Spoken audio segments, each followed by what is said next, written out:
Hello everyone!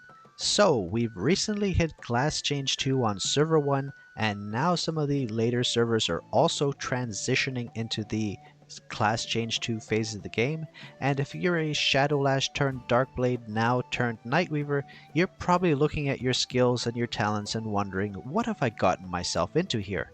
And don't worry, by the time we're done with this video you will fully understand how the class works and how best to build it for optimal DPS. Now, where Darkblade was a very RNG heavy class with attempting to get lucky crit strikes on our Crimson Ring, Nightweaver in comparison is a lot more stable DPS, more of a damage over time type of class. However, it does have its own problems. Sadly, this is definitely not the strongest class compared to some others, but it does still have a lot of potential once you understand how to build it. So, as with all my class guides, we're going to start off by talking about the skills to understand what this class is all about. So starting off, we're going to talk about the core skill followed by tactical skills. Now I will say this, as you see, it is the optimal skill loadout. However, there is one passive skill that you will change in certain AoE situations. So let's start off with the core skill here. Now the core skill is Shadow Form 1. And the description is it drives the Shadow Flame Blades to attack the current target, dealing fire damage equal to a percentage of attack, and equipping this core skill summons the persistent Shadow Flame Blades to follow you. And then when using a tactical skill, immediately cast the core skill again, but you cannot gain the attack speed bonus from the tactical skill. Now this final line is clearly because the developers did not want us running Shadow Acceleration, the tactical skill that increases attack speed, for the third class change in a row. So we will not be running that tactical skill. So anyway, we now understand how this core skill works, and now let's start looking at the tactical skills. The first of which is Shadow Zero, which is one of the most important tactical skill, and let's look at why that is. So Shadow Zero deals fire damage equal to a percentage of attack to surrounding enemies, which is an AoE, and then applies Blazing Shadow for 2 seconds. Now Blazing Shadow is a debuff that increases the fire damage taken by enemies by 7%, and it is infinitely stackable. So as long as you can apply another stack of Blazing Shadow within this 2-second window, you can keep stacking this up, which means you can get a lot of fire damage, bonus damage here. So this skill has a 5-second cooldown normally. So keep that in mind as we quickly talk about the next tactical skill, and then we're going to go back and look at Shadow Zero again to understand what's going on here. So next up, we're going to look at Overload State, which is our second essential tactical skill. Now, Overload State, upon casting, reduce the cooldown of all your tactical skills by 4 seconds for 7 seconds. It increases skill damage as well, and after the effect ends, it increases the cooldown of all tactical skills by 4 seconds. Note that this, of course, does not affect any interrupt or dispel skills. So what exactly is going on here? So we have this skill here, Overload State, which reduces the cooldown of all tactical skills by 4 seconds. So our 5-second cooldown Shadow Zero is now got a 1-second cooldown. But wait, there's more. When you click on your core skill again, Shadow Form 1, and you look at the effects from levels here, you'll see the level 90 effect additionally reduces the cooldown of Shadow Zero by 1 second. That means, yes, you guessed it, the Shadow Zero tactical skill now effectively has a 0-second cooldown. That means while the effect of Overload State is active for 7 seconds, this skill is going to spam basically infinitely as long as that effect is active. So what happens is, and we'll see this in action here in a second, so you can see exactly what I'm talking about. Whenever you cast a tactical skill, it casts a core skill. And because of this effect here, this Overload State, you have infinite casts while the Overload State is active. So every time you use this tactical skill, it's also casting the core skill, which is crazy damage output. And this is the synergy of how this class works. This 3-skill synergy is the entire foundation of this class. You remove the cooldown on Shadow Zero, and you spam it infinitely while this overload state is active in order to spam both Shadow 0 and Shadow Form 1, which is your core skill. So both these skills are spamming while this overload state is active, and that is the core mechanic of our class. And not only do you have this constant spam because of overload state, you also have this debuff here, which is a huge part of increasing your damage output. So if you can spam this Shadow 0 an unlimited number of times within the duration of overload state, this means that you're going to apply a lot of this Blazing Shadow debuffs. And the more Blazing Shadow debuffs you can stack, the more damage you're going to deal. So this is another essential part of the core systems here. So just to reiterate, you have a tactical skill spam that every time the tactical skill gets used, it also uses the core skill, which then also applies a debuff Blazing Shadow to increase your fire damage. So this is the core system, like I said. So you double up on tactical, causes the core skill to trigger, and applies a debuff. And so everything is centered around getting this as many stacks of Blazing Shadow as you can, and getting as many casts of this tactical skill as you can during the duration of overload state. So that's how that works. So with that in mind, let's move on and we'll see how all the rest of the build supplements this core system. This is, now that you understand this, everything else feeds into this system. This is the core of the class, and every other skill feeds into this mechanic. So next up we have 5 steps to mastery. This skill lasts for 6 seconds, and each tactical skill cast for the duration increases skill damage by 8.8% up to 5 stacks. Now we know that when we cast this combination, we're infinitely stacked. Well, not infinitely, we're spamming Shadow 0, and as a result, this is going to go up very quickly. So we're going to have the maximum 5 stacks of this for the entire duration, which is a lot of damage increase for sure. So that's the 3 tactical skills. Now one thing I will mention that is important to understand is this 5 steps to mastery is the tactical skill you will be replacing if you need to run an interrupt, a dispel, or smoke screen, which is the party buff. You cannot change these 2 tactical skills because they are essential to the core mechanic of the build. However, you can change this one because this is simply a DPS increase as opposed to a core skill. It's not a core mechanical skill, it is simply a DPS increase. Therefore, you can replace this, like I said, interrupt, dispel, or party buff. This is the only tactical you can swap in order to do that. So now that we understand core and tactical skills, now let's move on to passive skills. And trust me, there are some very interesting passive skills that feed into this core mechanic of spamming Shadow 0. So let's take a look, starting off with Shadow Form 2. So every 3 casts of Shadow Form 1, which is our core skill, the next Shadow Form 1 transforms into Shadow Form 2, dealing 2 hits of 50% damage. And then when triggered simultaneously with Shadow Form 3, increase the crit rate of this core skill by 50% and increase core skill fire damage by an additional 28%. Okay, so what's going on here? This basically means that every 3 hits, this gets cast instead of a Shadow Form 1. So when your core skill is being spammed, you have the Shadow Form 2, so every 3rd hit, you're going to have the Shadow Form 1 turn into Shadow Form 2, which deals 2 hits of 50% damage. So with that in mind, let's now look at the next skill along, which is Shadow Form Final. So every 4 casts of Shadow Form 1, which is the core skill, the next core skill transforms into Shadow Form 3, which is capable of AoE damage. And when triggered simultaneously with Shadow Form 2, increase the damage again by 20% when the target's HP is below 50%, and again increase core skill fire damage by 28%. So we have 2 different skills here, Shadow Form 2 and Shadow Form Final, that have this synergy. So every 3rd hit, this becomes Shadow Form, every 3rd core skill becomes Shadow Form 2, and every 4th core skill becomes Shadow Form 3. And so you have this synergy as well when both Shadow Form 2 and 3 are triggered by the same hit. Then you have this huge damage increase here. So how is this going to work? It means every 12 core skills, you're going to have both Shadow Form 2 and Shadow Form 3 line up, because that is the only multiples of both 3 and 4. So 3, 6, 9, 12, 4, 8, 12.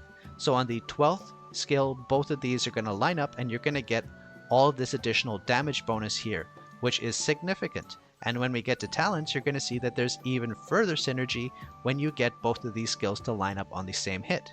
So that's another 2 completely essential passive skills to this core mechanic. Now you know this section of 5 here is the completely essential, unswappable core skills of the build. And now let's go to the rest of the passive skills to see how they feed into this core mechanic as we continue to analyze them. So next up we have temporary reload.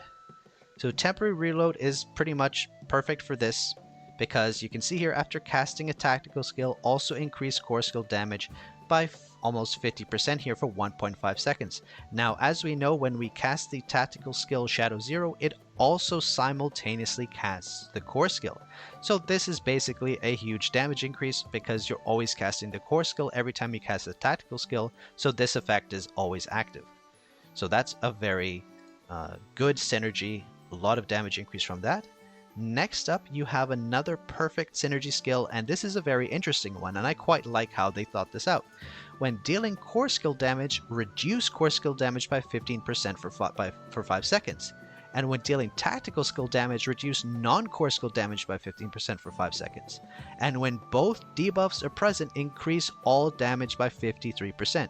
So this is a very, very it's perfect synergy. I mean, it makes exact sense why we'd run this. If the debuff on its own sucks, but when you have both, you get a huge damage increase. And because we know already that when you use the Shadow Zero tactical skill, it also casts the core skill, this is perfect, because you're always going to have both debuffs active and always going to have this huge damage buff here. So that's another perfect synergy. Now we get to the final passive skill, and that is cross-class mastery. Again, pretty self-explanatory. Damage increase when dealing a certain type of skill damage. Increase other types of skill damage by 15.8% for 1.5 seconds. And buffs triggered by different skill types can stack. So how does this work? It means core, tactical, and passive damage. So when you deal core damage, it increases your tactical and passive damage. If you deal tactical damage, it increases your core and passive damage. And if you deal passive damage, it increases your core and tactical damage. And 2 of these buffs can stack, which means if you deal core and tactical damage, your passive damage will do 30% more damage. If you do passive and tactical damage, your core skill will do 30% more damage. Because we're doing all 3 forms of damage, it essentially buffs all 3 versions. It buffs all 3 damage types. So very, very essential damage mechanic here. But, and there is a big but, there is one situation where you will run a different skill instead of cross-class mastery, and that is, if I can find it here, Scavenger's Feast. Now, Scavenger's Feast is a core skill from it's a core passive skill from the pre-class change from Shadow Lash. We ran this one because of the incredibly fast basic attack spamming that class had. But actually, in an AoE setting, you will actually run Scavenger's Feast instead of cross-class mastery. So basically, for us in our current version of the game, you will run Scavenger's Feast in Waves of Horror, and in all other single target situations, you will run cross-class mastery. So Scavenger's Feast for Waves of Horror, because when this is fully stacked, it does increase your damage more than cross-class mastery. However, because it's basically impossible to hit enough times in a single target fight in order to keep this at max stacks, you would never run this in a single target fight versus a boss. But in Waves of Horror, there's enough AoE mobs going out that you can keep this fully stacked for the whole fight. So just keep that in mind, that is the best in slot when it comes to Waves of Horror, and then for single target you swap back to cross-class mastery. Now, we've now explained all of the skills, and I hope you now have a pretty good understanding of how this class works. We have a 0-second cooldown tactical skill because of overload state, that spams both tactical damage and core damage, which also triggers this 2 passive skills on every 3rd and 4th hit to cause this synergy of just huge damage output. So now that we understand all of this, let's transition to talents. So when it comes to talents, there's a lot of different opinions floating around out there, but I will present to you my personal 2 best talent loadouts that I found work best. And so that's the ones I'm going to show here. So you have 2 different potential talent loadouts for your main talent disc, Art of Incineration. One thing I will say quickly, because this doesn't change no matter how you approach it, the 2 best 2nd and 3rd talent discs are Forging Foundation, which increases attack frequency, very essential, and I'm sure you can understand why this is essential based on how our class mechanics works. And this one as well, Hasten Cooldown, which reduces the cooldown of tactical skills by a percentage. Now this as well is very important and feeds into the overall class mechanic of reducing cooldowns. Now this obviously doesn't reduce the cooldown of Shadow Zero, which is already at 0%, but it does affect the other 2 tactical skills, and there's a interaction when it comes to your stats that we will get to when we start talking about what stats to aim for this class. So for Art of Incineration, the 2 different talent loadouts that you will run. The number 1 is going to be for longer fights, so that's going to be for Dragon until we get to the point where we're killing it in one burst. It's going to be for the Slime Rampage. It's going to be for any fight, Waves of Horror, any fight that's going to last over about 90 seconds, a minute and a half. You're going to want to run this talent loadout, and that is full right side. As you can see here, full right side all the way to Extermination is the best talent loadout for long fights. So let's quickly take a look at these talents so you understand why they are so good. Now Prime State is very essential, and this is why. So when you cast Overload State, which we know is the tactical skill that reduces the cooldown of other tactical skills by 4 seconds for 7 seconds, when you cast it for the first time in battle, increases duration for 5 seconds. So hold up, let's quickly go back so you understand why that's so good. So this is a 12-second cooldown skill that has an effect for 7 seconds, which means the first time you use this, if this has its effect extended for 5 seconds, that means you're going to have no downtime for 2 casts of the skill. So the effect that you're getting, instead of it being only for 7 seconds, it's going to be for 12 seconds plus the additional 7 seconds from the second cast. So you're essentially going to start every battle with 19 continuous seconds of Overload State. This means we're going to be stacking the heck out of Blazing Shadows here, which is of course one of the core ways we increase our damage by stacking this debuff to the max. So now let's jump back into the talents and continue down the list. So we understand Prime State now, which gives us this extended Overload State at the start of every battle.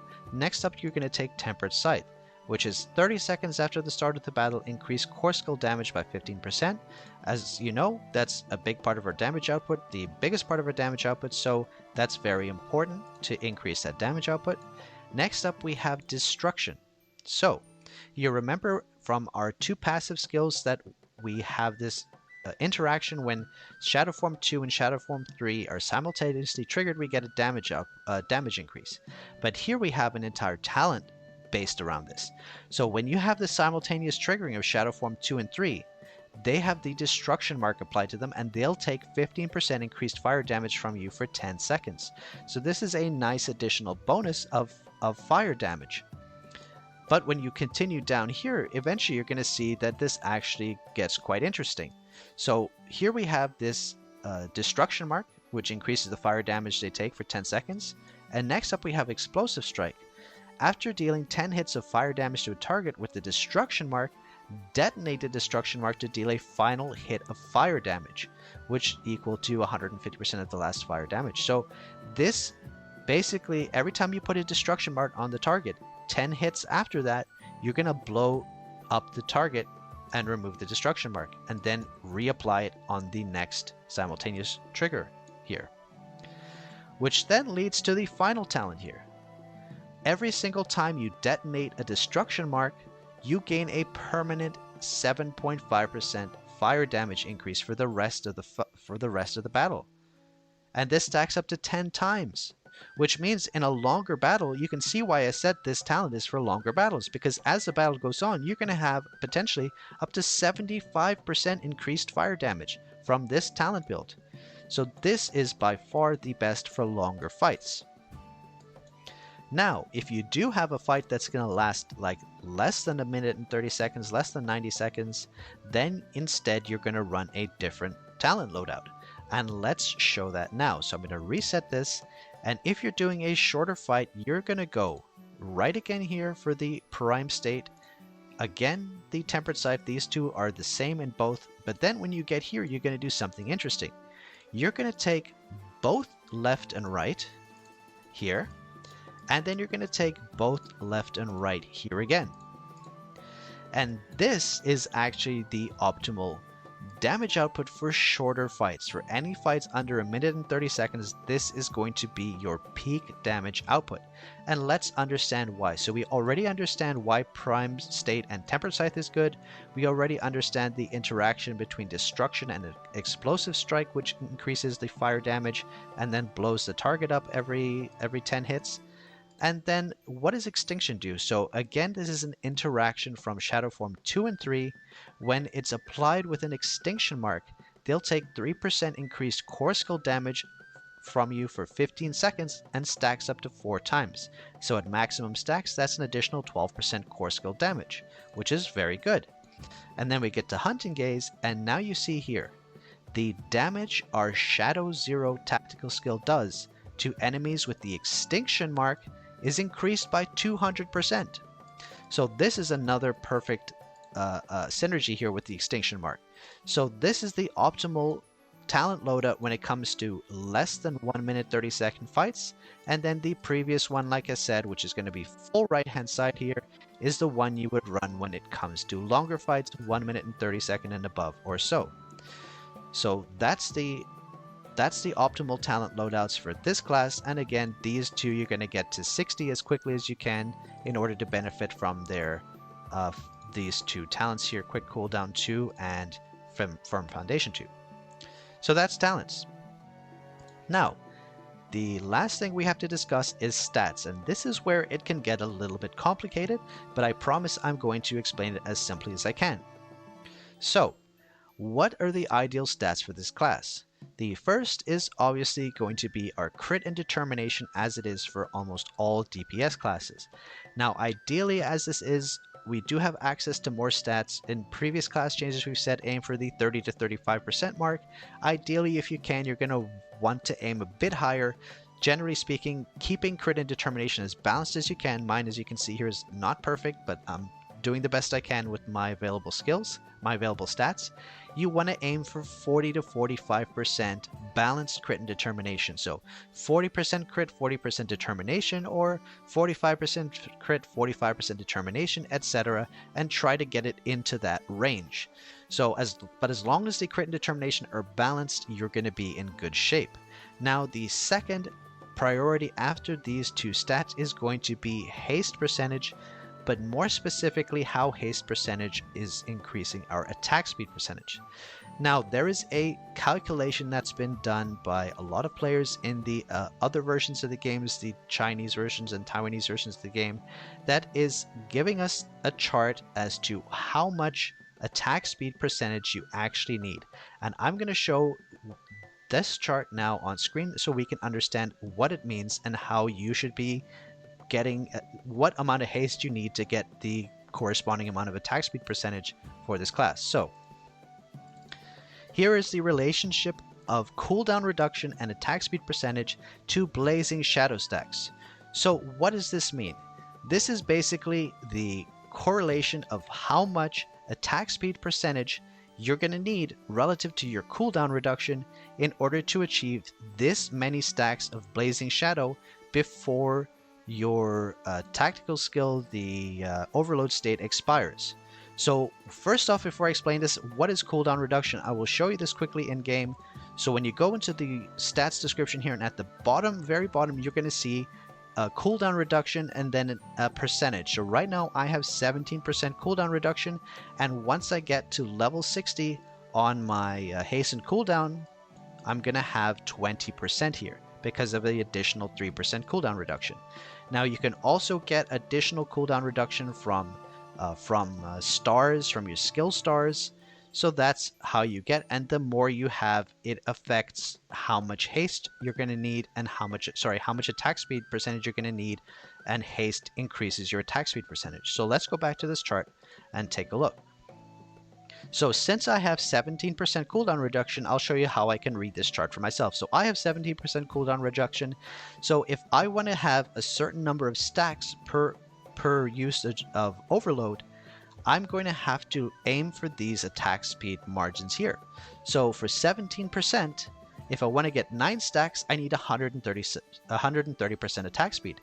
If I want to get 10 stacks in every in every overload usage, I want to need 141% attack speed.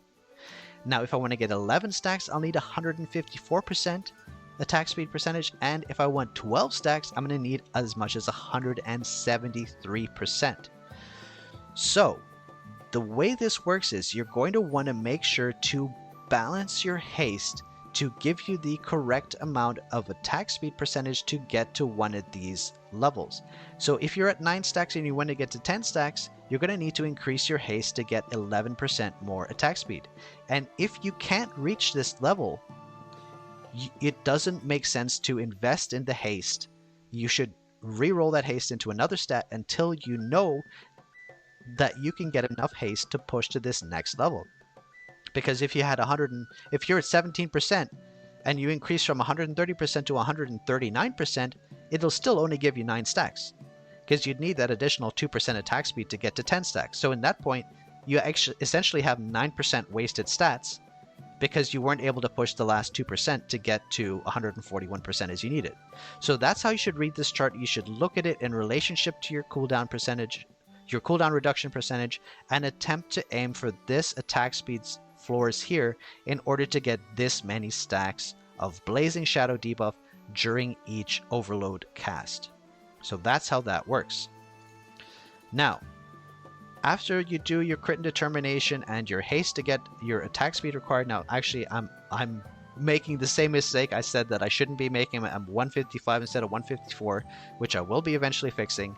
After you have this all perfectly balanced, your crit determination is attack speed and haste, you will of course want to get your accuracy percentage to 103% or whatever gives you 100% true accuracy to bosses and the dragon. And then after that, you're going to be chasing mastery percentage, crit damage percentage, and attack as well. So that's how you prioritize crit and determination balance between 40 and 45%. Then haste to get the attack speed relative to your cooldown reduction in order to get the desired number of stacks of the debuff, which I'll show you here again. The Blazing Shadow debuff here is all about balancing, getting the number of stacks in each overload state cast in order to get that many debuffs. So that's pretty much a complete explanation of this class. Now, this did run a bit longer than I wanted to, and I always try to be as optimal as I can when explaining things. And hopefully, if you're just looking to get key information out of this, you can just jump between the chapters of the video and look for the information you're looking for. One closing tip that I will give you, it's a bit of an optimization tip just to bring a tiny bit more DPS out of your rotation. This is a class that can be safely run on full auto, with one exception. Whenever you start a boss battle, I would suggest taking your awakening skill off of autocast and then manually casting it around 2 to 3 seconds after the fight starts, and then putting it back on auto. The reason you do this is because if you just let it autocast at the start of battle, it will actually potentially expire before you get to your maximum stacks of the Blazing Shadow debuff in the opening burst of the game. Because remember, we have this extended cast of overload state because of our talent that lasts for 19 seconds, which means if we cast the awakening skill immediately after the battle starts, it's actually going to expire while you have the maximum stacks of the Blazing Shadow debuff. So offset your awakening skill cast by 2 to 3 seconds.